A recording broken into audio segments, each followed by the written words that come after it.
Hi everyone! So for today's video, magluluto ako ngayon ng Bicol Express.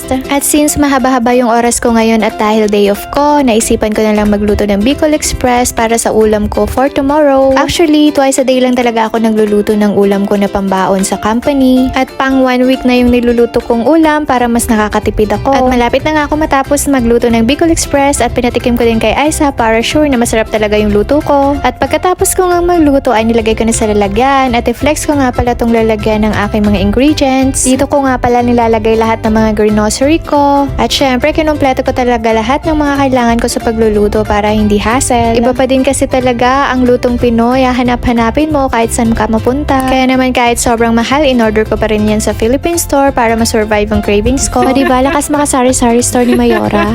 At pagkatapos ko nga magluto ay kumain na din ako dahil sobrang gutom na ako kanina pa. At sinabayan ko na din ng dessert which is pakwan. Grabe, ninanamnam ko talaga dyan yung pagkain ko. Feel na feel ko talaga yung luto ko kasi habang tumatagal, pasarap ng pasarap. Charot. Pagkatapos ko nga kumain ay nagugas na rin ako ng mga pinagkainan ko. Pagkatapos ko nga maghugas ng plato ay nagprepare na rin ako ng papaligo ko kasi baka mamaya tatamarin na naman ako maligo. Sobrang lamig kasi talaga ng winter season kaya hanggang ngayon tinatamad pa rin ako maligo kahit summer na. At syempre di mawawala itong blower ko na napulot ko sa basurahan. At kahit napulot lang yan, napapakinabangan pa din at gumaganda pa rin ako ng bongga. Charot. At syempre di mawawala itong pangmalakasang facial cream ko na ginagamit sa mukha palagi. At nagsampay na rin ako ng mga nilaban ko kagabi para bukas meron akong susuotin na uniform para sa company.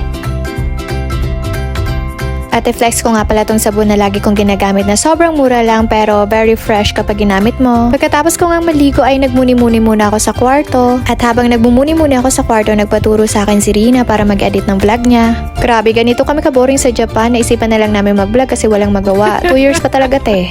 At i-flex ko nga pala tong electric fan na the remote na ginagamit ko. Lakas makasyala mga B.